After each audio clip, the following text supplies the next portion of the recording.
আসেন 5 মিনিট ওয়াজ করেন, আসেন আমার হাদিয়া আজকে আপনাকে দিয়ে দেবো। আসেন,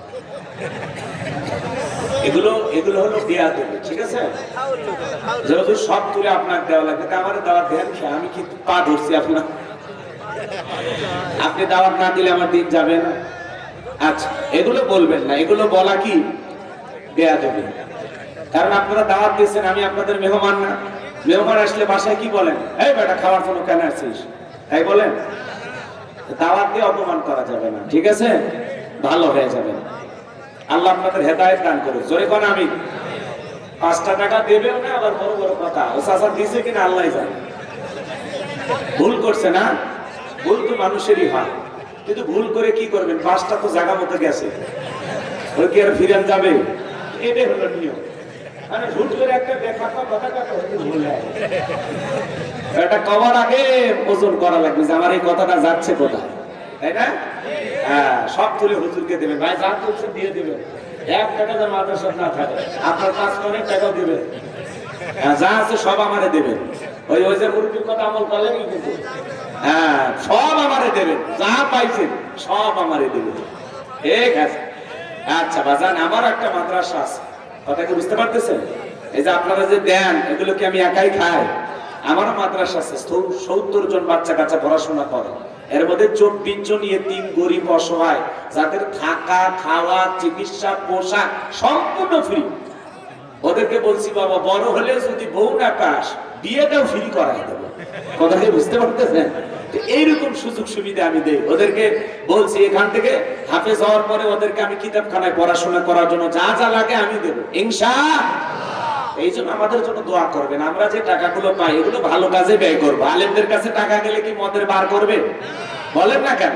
মদ খাবে, গাঁজা খাবে, কি সিনেমা হল বানাবে? ও শীতেছে, এগুলো বানাবে? আলেমদের কাছে টাকা দিলে মসজিদ বানাবে, মাদ্রাসা বানাবে, এতিম, গরিব, অসহায় মানুষদের মাঝে দান করবে। কথা ঠিক কিনা? আমি জীবনে কত কত ভালো ভালো কাজ করি, আপনাকে বললে কি হবে? মালিক জানে, কে জানে? বলার দরকার নেই। তো চলুন আমরা আলোচনা শুরু করে দিই। আর আর না আশেপাশে কেউ কথা বললেন না, যা হয়েছে আলহামদুলিল্লাহ। এই যে একটা ঠোকা মারতে বলছে, মারছি তো। এখন চলেন আমরা 12:30 পর্যন্ত আলোচনা করি। 12:30 পর্যন্ত আপনারা ধৈর্য নিয়ে থাকবেন তো ইনশাআল্লাহ? থাকবেন তো ইনশাআল্লাহ? কারা কারা থাকবেন 2 হাত তুলে বলেন ইনশাআল্লাহ।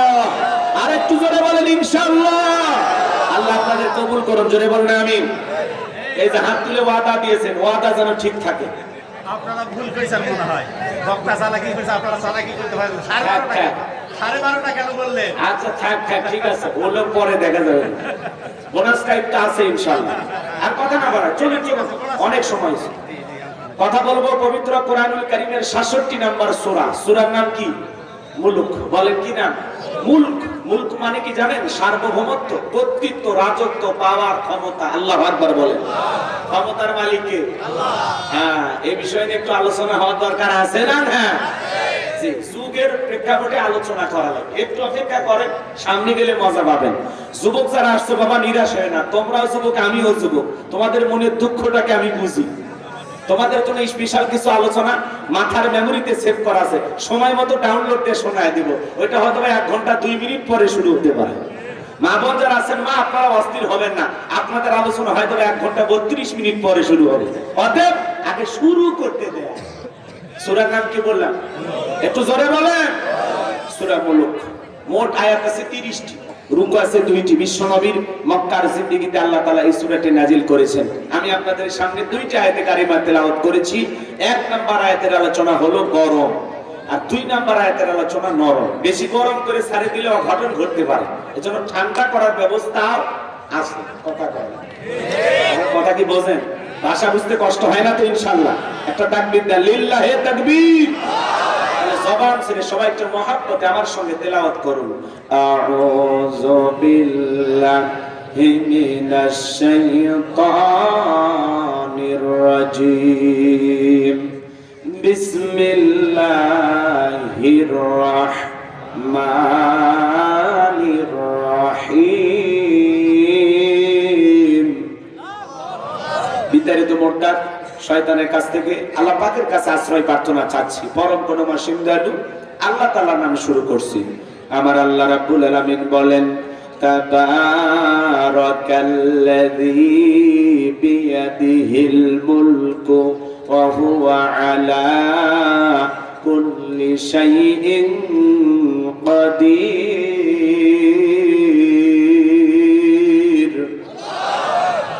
সবাই জবান ছেড়ে বলুন আল্লাহু আকবার। আল্লাহর কোন বান্দা যদি সূরা মুলক নিয়মিত তিলাওয়াত করতে পারেন, নিয়মিত আমল করতে পারেন, আল্লাহ তাআলা আপনাদের জন্য কবরে সওয়াবকে সহজ করে দিবেন। বলুন সুবহানাল্লাহ। সূরা মুলক এমন একটি সূরা, আল্লাহর যে বান্দা নিয়মিত তিলাওয়াত করবে, কঠিন কিয়ামতের ময়দানে এই সূরাটি তিলাওয়াতকারী ব্যক্তির পক্ষে কিয়ামতের ময়দানে আল্লাহ তাআলার দরবারে সুপারিশ করবেন। বলুন সুবহানাল্লাহ। এই সূরাটি আপনার জন্য কি হবে? সুপারিশকারী হয়ে যাবে। তাহলে এই সূরার সাথে আমাদের মহব্বত থাকার দরকার আছে না নাই? মাত্র 30টি আয়াত, যদি পারেন, যাদের জানা আছে, নিয়মিত তিলাওয়াত করবেন ইনশাআল্লাহ। আল্লাহ যেন আমাদের আমল করা তৌফিক দান করেন। জোরে বলুন আমিন। কোরআনের সাথে সম্পর্ক রাখলে দুনিয়াতেও লাভ, আখিরাতেও লাভ। কোরআন এসেছেন আপনাকে আমাকে আলোকিত মানুষ বানানোর জন্য। মিনাল যুলুমাতি ইলান নূর, অন্ধকার থেকে আলোকিত মানুষ বানানোর জন্য, অন্ধকার থেকে আলো রাস্তা দেখানোর জন্য, সঠিক পথ দেখানোর জন্য। শিরকের অন্ধকার, কুফরের অন্ধকার, বেদাতের অন্ধকার, সমস্ত অন্ধকার থেকে আপনাকে আমাকে আলোর রাস্তা দেখানোর জন্য, আলোর পথ দেখানোর জন্য আল্লাহ তাআলা এই কিতাবটি নাজিল করেছেন। বলুন সুবহানাল্লাহ। এটা শুধুমাত্র গতানুগতিক একটা ধর্মীয় পুস্তক বা কিতাব নয়, এটা হলো আপনার আমার জীবন ব্যবস্থা, পরিপূর্ণ একটা জীবন ব্যবস্থা হিসাবে আল্লাহ তাআলা কোরআনুল কারীম নাজিল করেছেন। বলুন সুবহানাল্লাহ। হুদাল লিল মুত্তাকিন, মুত্তাকি বান্দাদের জন্য পথ প্রদর্শক হিসাবে, গাইডলাইন হিসাবে আল্লাহ তাআলা কোরআনুল কারীমকে নাজিল করেছেন। বলুন সুবহানাল্লাহ। তাহলে কোরআন হলো মুসলমানের সংবিধান। কথা বলেন ঠিক কি না? সেই কোরআনের সাথে সম্পর্ক রাখবো তো ইনশাআল্লাহ। আল্লাহ কবুল করুন। কোরআন পড়বো তো ইনশাআল্লাহ। আল্লাহ কবুল করুন। জোরে বলুন আমিন। সম্মানিত ভাইরা আমার, আবার আল্লাহ রাব্বুল আলামিন বলেন, তাবারাকাল্লাযী বিয়াদিহিল মুলকু ওয়া হুয়া আলা কুল্লি শাইইন কাদির। মহামান্বিত সেই সত্তা যার হাতে সর্বময় কর্তৃত্ব, রাজত্ব পাওয়ার ক্ষমতা। তিনি হলেন সর্ববিষয়ে ক্ষমতাবান। সবকিছুর উপরে ক্ষমতা চলবে কার? আসমানে ক্ষমতা চলবে কার? জমিনে ক্ষমতা চলবে কার? লিল্লাহি মুলকুস সামাওয়াতি ওয়া মা ফিল আরদ। আকাশ আর জমিনের একচ্ছত্র মালিকানা কার? আসমান জমিনের সকল ক্ষমতা একমাত্র মালিক, সকল ক্ষমতার একচ্ছত্র মালিক আল্লাহর চাইতে বড় ক্ষমতাধর কে আছে? তাহলে পৃথিবীর সকল ক্ষমতার মালিক আল্লাহ। এর মধ্যে কি ডোনাল্ড ট্রাম্পের ভাগ আছে? ভারতের দাদার ভাগ আছে? সকল ক্ষমতার চাবিকাঠি আল্লাহর কুদরতি হাতে। সে আল্লাহ রাব্বুল আলামিন বলেন, তাবারাকাল্লাযী বিয়াদিহিল মুলকু ওয়া হুয়া আলা কুল্লি শাইইন কাদির। মহামান্বিত সেই সত্তা যার হাতে সর্বময় কর্তৃত্ব, রাজত্ব পাওয়ার ক্ষমতা। তিনি হলেন সব বিষয়ের উপরে ক্ষমতাবান, তিনি হলেন সব বিষয়ের উপরে শক্তিবান। তাহলে সকল ক্ষমতার একমাত্র মালিক কে? আসমান আর জমিনে আল্লাহর চাইতে বড় কেউ আছে? ওয়ালাম ইয়াকুল লাহু কুফুয়ান আহাদ। আকাশ আর জমিনে আল্লাহর সমকক্ষ, আল্লাহর সমতুল্য আর কেউ নেই। চিৎকার মেরে বলুন আল্লাহু আকবার। তাহলে সকল ক্ষমতার একমাত্র মালিক। যারা বলে ক্ষমতার উৎস জনগণ, এরা পান দিয়া ফুলাই, কথা কয় না। ক্ষমতার উৎস কে? আল্লাহ। বলেন বলেন বলেন কে? ক্ষমতার উৎস জনগণ না, ক্ষমতার উৎস আল্লাহ। দিল দিয়া কথাগুলো বোঝার চেষ্টা করবেন। আল্লাহ রাব্বুল আলামিন সুন্দর করে জানিয়ে দিলেন রাজত্ব দেওয়ার মালিক কে। আমার আল্লাহ বলেন, কুলিল্লাহুম্মা মালিকাল মুলকি তুতিল মুলকা মান তাশাউ ওয়া তানজিউল মুলকা মিম্মান তাশাউ ওয়া তুইজ্জু মান তাশাউ ওয়া তুযিল্লু মান তাশা' বিয়াদিকাল খায়র ইন্নাকা আলা কুল্লি শাইইন কাদির।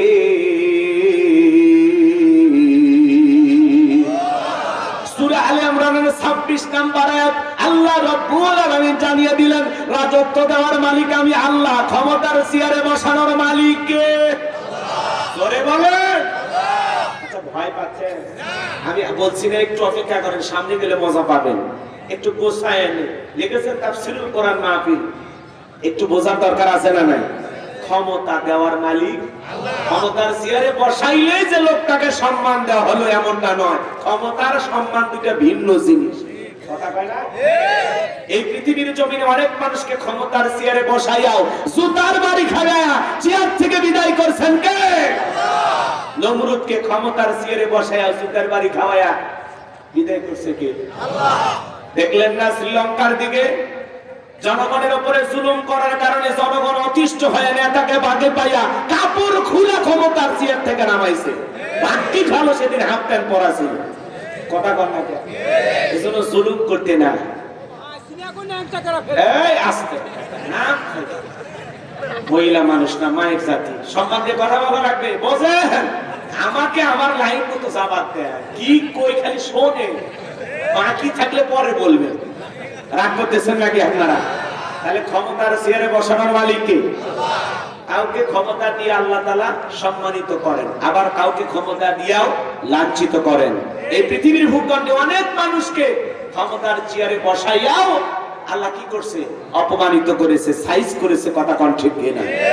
ক্ষমতা পাইলে লাভ দেয়া যাবে না। ক্ষমতা আল্লাহর দেয়া নিয়ামত, জনগণের দেয়া আমানত। যারা এই নিয়ামতের শুকরিয়া আদায় করে আর আমানতের সঠিক ব্যবহার করে, কথা কয় না কেন? বুঝেন না? কথা বোঝেন না? আমানত, জনগণের দেয়া আমানত, আমানতের খেয়ানত করা যাবে না। ক্ষমতা পাইলে কি করা লাগবে? আদল ইনসাফ প্রতিষ্ঠিত করা লাগবে, ন্যায় বিচার কায়েম করা লাগবে, মানুষের অধিকার প্রতিষ্ঠিত করা লাগবে, কোরআন সুন্নাহর বিধান মোতাবেক সমাজ রাষ্ট্র পরিচালনা করা লাগবে। কথা বলেন ঠিক কি? কিন্তু ক্ষমতা পাইয়া বাপ-দাদার কিচ্ছা কাহিনী দিয়া মানুষের তৈরি করা নিয়ম নীতি দিয়ে রাষ্ট্র পরিচালনা করে, এই জন্য সমাজে শান্তি আসে না। আমার ভাইয়েরা, যারা ক্ষমতার চেয়ারকে বাপ দাদার পৈতৃক সম্পত্তি মনে করে, নিজের বাপ দাদার জমিদারি মনে করে, এই পৃথিবীর ভূখণ্ডে যারা ক্ষমতার চেয়ারে বসে মানুষের প্রতি জুলুম করে, মানুষের রক্ত নিয়ে খেলা করে, ওই সমস্ত জালেমদেরকে আল্লাহ ক্ষমতার চেয়ার থেকে লাঞ্ছিত করে বিদায় করে। কথা বলেন ঠিক কিনা? এই জন্য আল্লাহ রাব্বুল আলামিন বলেন, ক্ষমতা দেওয়ার মালিক আমি আল্লাহ, ক্ষমতা কেড়ে নেওয়ার মালিক আমি আল্লাহ। তাহলে চেয়ারে বসান যিনি, বেয়াদবি করলে থাপ্পড় মেরে চেয়ার থেকে নামায়া দেয় তিনি। চেয়ারে বসানোর মালিকও আল্লাহ, নামানোর মালিকও আল্লাহ। 41 সাল পর্যন্ত স্বপ্ন দেখছিল, আছে কত স্বপ্ন, কত বাহাদুরি। আমি যখন মাঝে মাঝে তাদের বক্তব্য শুনলাম অবাক হয়ে যাইতাম যে 100 বছরের প্ল্যান তারা তৈরি করে রাখছে। 100 বছরে 24 সালের 5 আগস্টে ভাগ্যে কি আছে আল্লাহর ওলিরা জানতো না। কথা কর, বড় বড় কথা বলতো, দাম্ভিকতা অহংকার করত। আমাদের ঈশ্বর চাচাকে বলা হয় স্বৈরাচার শাসক। ঈশ্বর চাচা ক্ষমতার থেকে পদত্যাগ করে জেলে গেছে, দেশ ছাড়েনি, বাপের বেটা। কথা বলেন। দেশ নেত্রী বেগম খালেদা জিয়া জেল খেটেছেন, অসুস্থ হয়ে দেশে পড়েছিলেন, দেশ ছাড়েনি, বাপের বেটি। কাতারের আমির বিমান পাঠাইছে, রাজকীয় ভাবে বিদেশে গেছে চিকিৎসা করার জন্য। হ্যাঁ, কয়েকদিন আগে ঈদের দিনে দেখলেন না, লন্ডনের পার্কে আল্লাহর বান্দি ঘুরতেছে, সাথে বিএনপির ভারপ্রাপ্ত চেয়ারম্যান জনাব তারেক রহমান মাকে সঙ্গে নিয়ে ঘুরতেছে। কথা কন ঠিক কিনা? তাহলে কেউ যায় রাজকীয় ভাবে সম্মান নিয়ে দেশের বাইরে, আর কেউ ক্ষমতার চেয়ার থেকে পালিয়ে যায়। কথা বলেন ঠিক কিনা? এটাই আল্লাহর খেলা, এটা আল্লাহর ফয়সালা। আমরা বারবার বললাম ম্যাডাম পদত্যাগ করেন, আল্লাহ বলেন কিসের পদত্যাগ? ওরা যে অন্যায় অপরাধ করেছে, শুধু পদত্যাগ না, আমি আল্লাহ দেশ ত্যাগ করতে বাধ্য করব। ইন্না বাতশা রাব্বিকা লাশাদীদ, আল্লাহর পাকড়াও বড় কঠিন। আল্লাহ ধরে ধরে না, যেদিন ধরবে বাবু বাড়ি দিল্লি গিয়ে পড়বে। কথা বলে ঠিক কিনা? আছে নাই, চলে গেছে। যাই হোক, মুরব্বী মনে করে দিয়েছে, এই জন্য মনে দুঃখটা ঝাড়লাম। কি কথা নাকি আপনাদের? আবার মাঝে মাঝে ওনার কল রেকর্ড ফাঁস হয়, বলে আমি দেশের খুব কাছে আছি, চট করে ঢুকবো। ঢুকবেনই তো বের হলেন কেন? আর যাওয়ার আগে বলে যাননি, আসার আগে কোনো তাল বাহানা করবেন না। যেদিন মনে চায়, যেদিনকে মনে চায় আপনি আসেন। এই দেশ আপনার বাবার, এই দেশ আপনার স্বামীর, আপনি আসেন, আপনি আসেন। এ কথা কয় না কেন? আমরাও আমাদের ভিতরে মায়া দয়া আছে। মেয়ে মানুষ কতদিন বাইরে থাকবেন, না জানি কি খান কি করতেছেন, আমাদের টেনশন হয় না? কতদিন পাগলিটা ঘর ছাড়া, কথা কোন ঠিক কি না? আসেন, আসতেছে, আসা দরকার আছে না নাই? ববু আইবা, তুমি আইবা গো, সেই দিন আইসা বুবু ক্ষমতা পাইবা না। খোঁজনাই বহু কাদের কাকার, অবস্থা খারাপ করবেশ বাবার, আউ নাঙ্গেল এখন সামনে আসে না। নেতা কর্মী সব জেলের ভিতর, আমি আসি ডরের ওপর, কখন জানি আসে গ্রেপ্তারি পরোয়ানা। বুবু আইবা, তুমি আইবা গো, সেই দিন আইসা বুবু চিয়ার পাইবা না। ক্ষমতার চেয়ার থেকে নামা সহজ, কিন্তু এই চেয়ারে ওঠা কঠিন, কথা বলে ঠিক কিনা? আর আমরা আগামীতে আর সিদ্ধান্ত নেবার যাই হোক, কোন নারীকে দেশের প্রধানমন্ত্রী বানাবো না। সেই দলেরই হোক, পুরুষ প্রধানমন্ত্রী চাই, পুরুষ হবে আমাদের নেতা। কারা কারা রাজি হাত তুলে দেখা। লিল্লাহে তাকবীর, লিল্লাহে তাকবীর। নারীদের দেখার দিন শেষ, আগামীতে পুরুষের বাংলাদেশ। মেয়ে মানুষের রাগ বেশি, জেদ বেশি, অভিমান বেশি। দেখেন না, বাড়িতে স্বামীর সাথে ঝগড়া লাগে, হাড়ি পাতিল ভেঙে ফেলে দেয়, স্বামী তুলে আসার মারে, রাগ করে সংসার থেকে বাপের বাড়ি চলে যায়, রাগ করে একটা দেশ থেকে পালিয়ে গেছে। রাগ গেছে কোথায় বুঝতে পারতেছেন?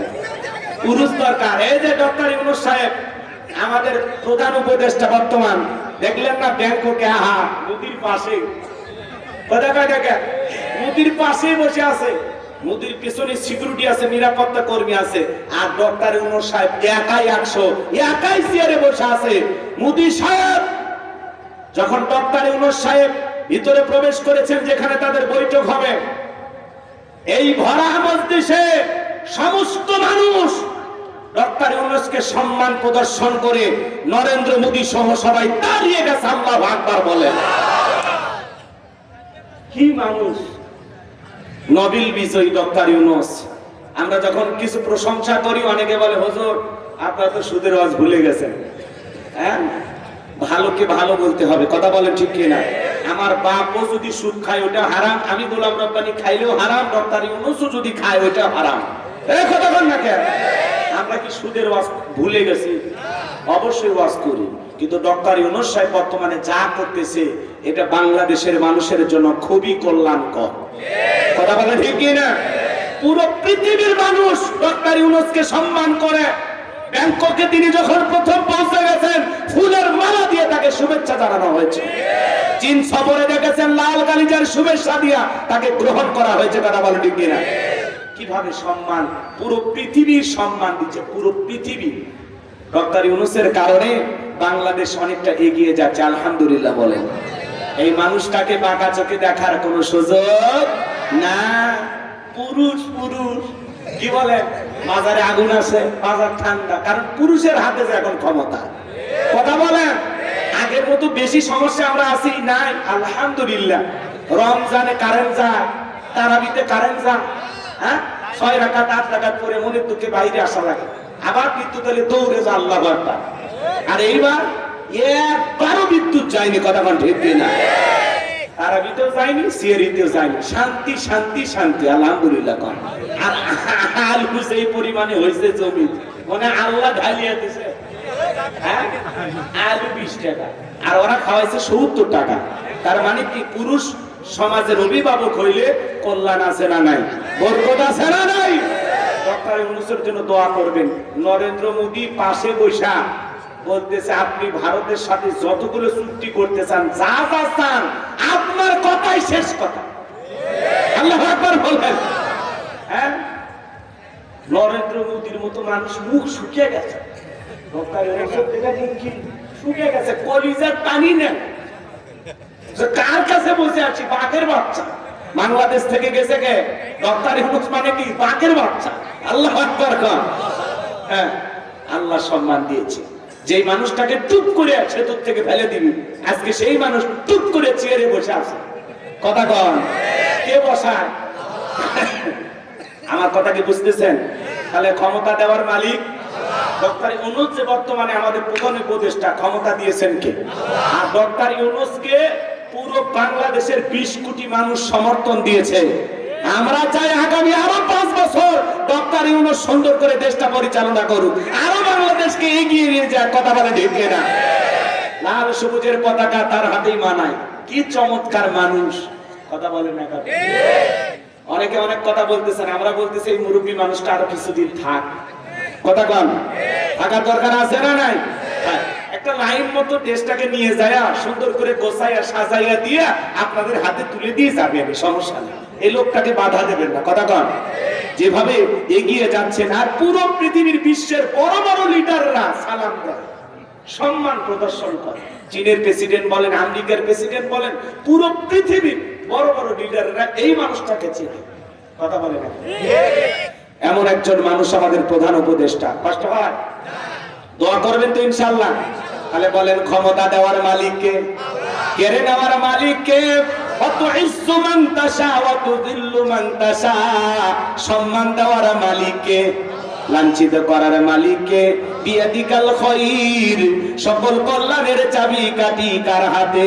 ইন্নাকা আলা কুল্লি শাইইন কাদির।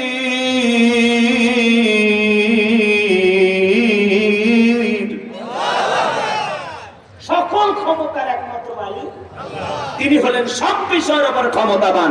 সকল শক্তি কার হাতে? জোরে বলেন, কষ্ট হয়। সকল কিছুর উপরে তিনি ক্ষমতাবান।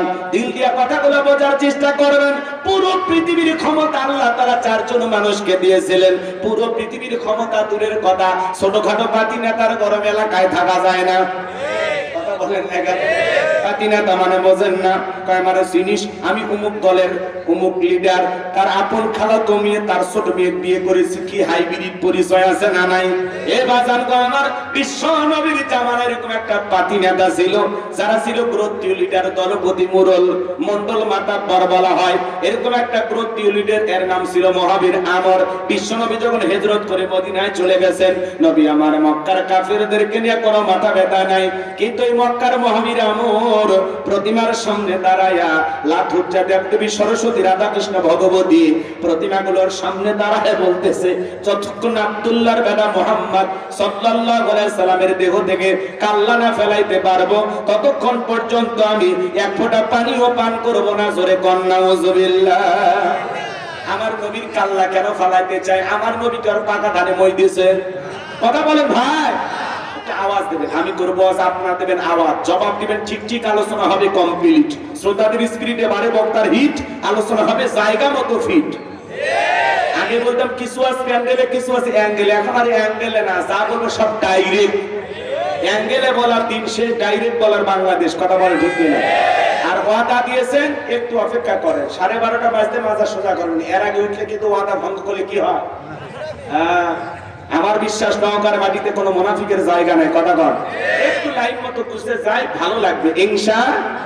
সম্মানিত ভাইরা আমার, দিল দিয়া কথাগুলো বোঝার চেষ্টা করবেন। নবী কি আর পাকা দানে মই দিয়েছেন না? নবী কি আর বাড়িতে চুরি করতে গেছেন না? নবীর কি কোনো অপরাধ আছে না?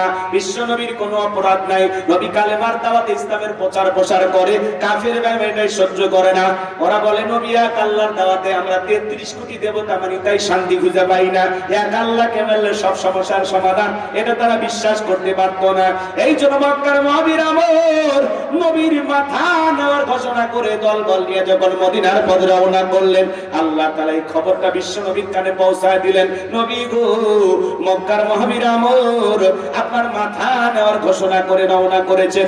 নবী আমার টেনশনে পড়ে গেলেন, কি করা যায়? সাহাবায়ে ইকরামকে দেখে বললেন, আমার সাহাবীরা, মক্কার মহাবীর আমর মাথা নেওয়ার ঘোষণা করে রওনা করেছে, তোমরাই বলো কি করা যায়? হযরত উসমান রাদিয়াল্লাহু তাআলা আনহু নরম সাহাবী দেখে বলেন, নবী আল্লাহ তাআলার কাছে আপনি দোয়া করেন, আপনি আল্লাহর এত বড় পয়গাম্বার, দোয়া করেন, অবশ্যই আল্লাহ দোয়া কবুল করবেন। নবী আমার হাত তুলে দোয়া করা শুরু করে দিলেন। আল্লাহ ওই মক্কার মহাবীরামুর আমার কাছে পৌঁছার আগে ওর হাত পা প্যারালাইজ করে দেন। নবী দোয়া করতে দেরি, আসমান থেকে আল্লাহ তাআলা জিবরাইলকে পাঠাইতে দেরি করলেন না। আমার আল্লাহ ডেকে বলে, জিবরাইল আর করিস না দেরি, আমার বন্ধু নবী মুহাম্মদকে জানায় দাও তাড়াতাড়ি। আমি আল্লাহ পাক শুধু দুই হাত দোয়া করার জন্য দেই নাই, মাঝে মাঝে জালিম আর বেঈমানদেরকে সাইজ করার জন্য ওই দুই হাতের লাঠিও তুলে নেওয়া লাগবে। বলুন আল্লাহু আকবার। সব জায়গায় কি দোয়া দিয়ে কাজ হয়? জিবরাইল এসে বলে, নবী দোয়া কবুল হবে না, আপনি হাত নামান। বিশ্ব নবী তখন হাত মুখে না লাগাই হাঁটুর উপর রেখে দিলেন। আমরা অনেকে দোয়া করি, অনেকে মুনাজাত করে, এরকম দড়ি পাকায়। আগে তার দাদা নানা যারা আছে ওরা ভালো করে বুঝছে পাটের দড়ি কেমনে পাকাইতো, কথা কর না কে, এরকম দড়ি পাকাইতো না চাচা। আবার দেখবেন অনেকে মুনাজাত করে আর পেশার মাপে, আছে না নাই? অনেকে আবার চুপচাপ এইভাবে হাত ধরে থাকে, অনেকে হাতই তোলে না, যখন হুজুর বলে আমিন তখন বলে আমিন, কথা কয় না কে, আছে না নাই? চালাক চালাক মুসলমান। আচ্ছা আপনারা বলেন, সব জায়গায় কি দোয়া দিয়ে কাজ হয়? এই গ্রামের নাম কি? গোবিন্দপুর। মনে করেন এই গ্রামে, উদাহরণ দিচ্ছি কথা বোঝানোর জন্য, আবার ভুল বুঝবেন না, নাকি অন্য গ্রামে না বলবো? গোবিন্দপুর বললে রাগ করবেন না তো? আচ্ছা মনে করেন এই গ্রামে প্রতিদিন চুরি হইতেছে, গরু ছাগল চুরি হয়, টাকা পয়সা চুরি হয়, গহনা গাড়ি চুরি হয়, এমনকি সুন্দরী বউটা পর্যন্ত চুরি হয়। চুরির অত্যাচার এই গ্রামে থাকা যায় না। একজন 5 কেজি জিলাপি নিয়ে এসে মান্দা বাজার থেকে নিয়ে এসে বলে, হুজুর একটু দোয়া করেন। হুজুর এশার নামাজ পড়ে হাত তুলে দোয়া করে বলতেছে, আল্লাহ চোরের হাত থেকে গ্রামবাসীকে হেফাজত করো। জিলাপির গন্ধ পায়া চোর হাত তুলে বলে আমিন আমিন আমিন, কথা কয় না কে? চোর কি বাড়ি গ্রামে থাকে না, ওই গ্রামের 2-1 জন থাকা লাগে? তাছাড়া কার বাড়িতে টাকা আছে, কোন বাড়িতে কি আছে, এই তথ্যটা দিল কি? কথা কন। রাগ করবেন না ভাইয়েরা আমার, দিল দিয়ে কথাগুলো বোঝার চেষ্টা করবেন। ওই জায়গায় হুজুর হাত তুলে আমিন কইয়া জিলাপি বাটে না দিয়ে হুজুর যদি বলতো, এ গোবিন্দপুরের যুবকেরা, এই গ্রামে ঢোকার 4টা রাস্তা আছে, 4 রাস্তার মোড়ে মোড়ে মাগরিব থেকে ফজর পর্যন্ত বাংলার লাঠি নিয়ে 4 জন করে যুবক দাঁড়ায় থাকবা, চোরকে টাকা মাত্র লাঠি দিয়ে এমন পিটান পিটাইবা যাতে 6 মাসে মাজা সোজা না করতে পারে। মাঝে মাঝে বাংলাদেশে টাকা ধরা পড়তেছে আর জনগণ আচ্ছা তারে গণপিটনি দিচ্ছে। সাবধান বাবা, চুরি করতে যাস না, অবস্থা কিন্তু ভালো না। এখন যেহেতু প্রধানমন্ত্রী নাই, পুলিশের ভাইয়েরা খুব বেশি চুপচাপ আছে, অতএব বাবা চুরি চামারি এখন করিস না। পর প্রধানমন্ত্রী হলে চুরি করতে চাইছে নাকি? হাইরে সাহস! এই যে কয়েকদিন আগে 8টা না 9টা টাকা তো ধরে কি পেট্রোল দিয়েছে রে ভাই, ট্যান সব খুলে ফেলে দিয়েছে। খালি ওই জায়গাটা জান একটু দেখা না যায়, খালি ওই জায়গাটা পিচ্ছে না কাপড় রাখছে, আর বাকি সব কাপড় ছিন্ন বিচ্ছিন্ন করে ফেলে দিয়েছে। কথা কন্টিনিউ করে আর ছোটরা মানে যা আছে সিবেল বোর আমার বাড়িতে না, রক্ত দিয়ে পুরো শরীর মেখে গেছে। মানুষ কি আইন নিজের হাতে তুলে নেওয়া ঠিক না, কিন্তু চোর টাকা দেখলে মাথা ঠিক থাকে না। চুরি করবো কেন? এখন দেশে আমরাই সরকার, আমরাই নিরাপত্তা দেবো, চুরি করবে চেষ্টা। মাশাআল্লাহ, কথা কন নাকি আপনারা? কারণ চুরি দেখতেছেন না, প্রত্যেক দিন মাঝে মাঝে রাস্তাঘাটে বাস ডাকাতি, সিএনজি ডাকাতি, এ হয়েছে সে হয়েছে। এই টাকাটা আলো থেকে আমরা বুঝি না। আগে দল করতো, টাকা কামাইতো, এখন দলও নাই, টাকাও নাই, ওরাই চুরি করতেছে। কি করবি, টাকা যে নাই, বুঝি তো আমরা।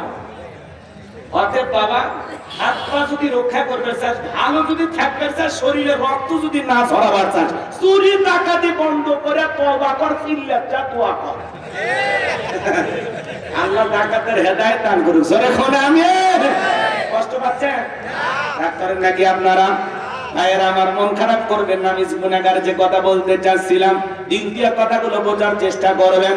যদি বাংলাদেশে চুরি দুর্নীতি বন্ধ করতে চান, লাগবে কারাই। হুজুরের দোয়া দিয়ে কি চুরি বন্ধ হবে? আমি হাত তুলে দোয়া করলাম, আল্লাহ বাংলাদেশের সমস্ত চুরি ডাকাতি বন্ধ করে দাও। জোরে কোন আমিন। কালকে পেপারে দেখবেন সব চুরি বন্ধ হয়েছে। হবে হবে হবে না। এই দেশে যদি চুরি বন্ধ করতে চান, লাগবে কার আইন। আজ থেকে 1500 বছর আগে আল্লাহ আইন দিয়েছেন, ওয়াসারিকু ওয়াসারিকাতু ফাকতাউ আইদিয়াহুমা জাযাআম বিমা কাসাবা নাকালাম মিনাল্লাহ। সূরা মায়দার 38 নম্বর আয়াতে আল্লাহ তাআলা আইন দিয়েছেন, সুর পুরুষ হোক আর নারী হোক, আল্লাহর বিধান, আল্লাহর ফয়সালা। অপরাধ যদি প্রমাণিত হয়, চোরের হাত কেটে দাও। একটা চোরের হাত কেটে যদি বাইতুল মোকাররমের সামনে নিয়ে এসে সোশ্যাল মিডিয়ার মাধ্যমে ফলাও করে প্রচার করতে পারতাম যে বাংলার পার্লামেন্টে আইন পাস করা হলো, চুরি করলে হাত কেটে দেওয়া হবে, একটা চোরের হাত কেটে বিচার করেন, বাংলাদেশের সমস্ত চোরেরা তওবা করে আল্লাহর ওলি হয়ে যাবে। কিন্তু কে শোনে কার কথা? আছে গেল না মনের ব্যথা। এখন উচিত কথা যদি কই, পিঠের ওপর দিয়া যাবি মই। এই আনন্দে কিছু লোক কিনে খাবে বগুড়ার স্পেশাল দই। যত দোষ নন্দ ঘোষ, সত্যটা বললে দোষ, করলে অন্যায়ের প্রতিবাদ, নামটা হবে তোমার মৌলবাদ, নামটা হবে তোমার জঙ্গিবাদ। কে আল্লাহর আইন চালু করবে? সরিষাই তো ভূত। নেতা আল্লাহর আইন চালু করবে? ওরে বাবা, এই হাত দিয়ে যে পরিমাণে দুর্নীতি করছে, আমার হাত তো প্রথম কাটা যাবে। কথা কন। তাহলে সৎ মানুষকে সমাজের নেতা বানানোর দরকার আছে না নাই?